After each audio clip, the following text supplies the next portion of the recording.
আসসালামু আলাইকুম পঞ্চম শ্রেণীর শিক্ষার্থীবৃন্দ, আশা করি ভালো আছো। আজকের এই ভিডিওতে আমরা তোমাদের বাংলাদেশ ও বিশ্ব পরিচয় বইয়ের নবম অধ্যায়ের অনুশীলনী সমাধান দেখব। পৃষ্ঠা হচ্ছে 109 পৃষ্ঠা। তো দেখতে পাচ্ছ প্রথমে লেখা রয়েছে সঠিক উত্তরের পাশে টিক চিহ্ন দাও। এরপর রয়েছে শূন্যস্থান পূরণ এবং সত্য হলে স এবং মিথ্যে হলে মি লিখো। চলো এগুলোর উত্তর আমরা দেখে আসি। বুঝছো, 1, ভোট প্রদান করা নাগরিকের কোন ধরনের অধিকার? এটি হচ্ছে রাজনৈতিক অধিকার। এরপর নিচের কোনটি বুলিংয়ের উদাহরণ? এর উত্তর হচ্ছে ব্যঙ্গ করে ডাকা। এরপর রয়েছে শূন্যস্থান পূরণ। সামাজিক সমস্যা মানুষের স্বাভাবিক জীবনযাপন ব্যাহত করে। স্টুডেন্টস কাউন্সিলের মাধ্যমে নেতৃত্ব প্রদান করার দক্ষতা অর্জন করা যায়। আমি স্বাধীনভাবে মত প্রকাশ করি, এটা আমার মানবাধিকার। এরপর রয়েছে সত্য মিথ্যা। সমাজের সমান মর্যাদা পাওয়া একটি মানবাধিকার, এটি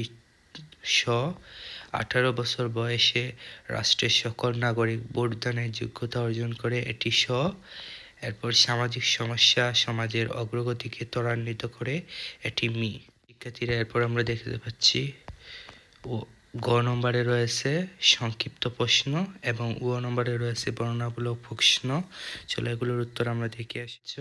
সংক্ষিপ্ত প্রশ্ন 1, নাগরিক অধিকার বলতে কি বুঝো? উত্তর হচ্ছে নাগরিক অধিকার বলতে রাষ্ট্র নাগরিকদের যেসব সুযোগ সুবিধা দিয়ে থাকে সেগুলোকে বোঝায়।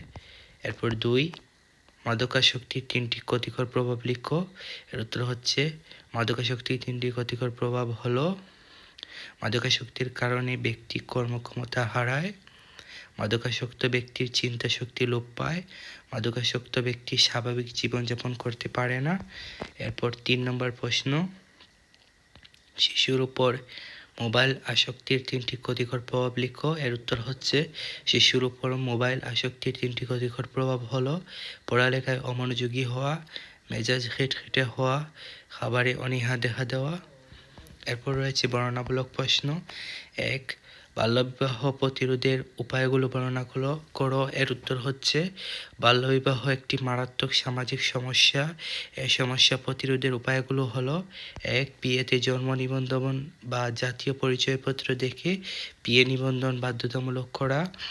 2, বাল্যবিবাহ আইনত একটি দণ্ডনীয় অপরাধ। এ বিষয়ে গ্রামের চেয়ারম্যান, মেম্বার, নারী প্রতিনিধি ও গণ্যমান্য ব্যক্তিবর্গের সজাগ থাকা।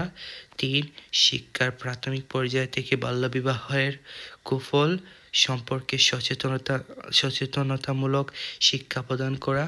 4, উঠান বৈঠক বা মহাসমাবেশ করে বাল্যবিবাহের কুফল সম্পর্কে পরিবার ও সমাজকে সচেতন করা।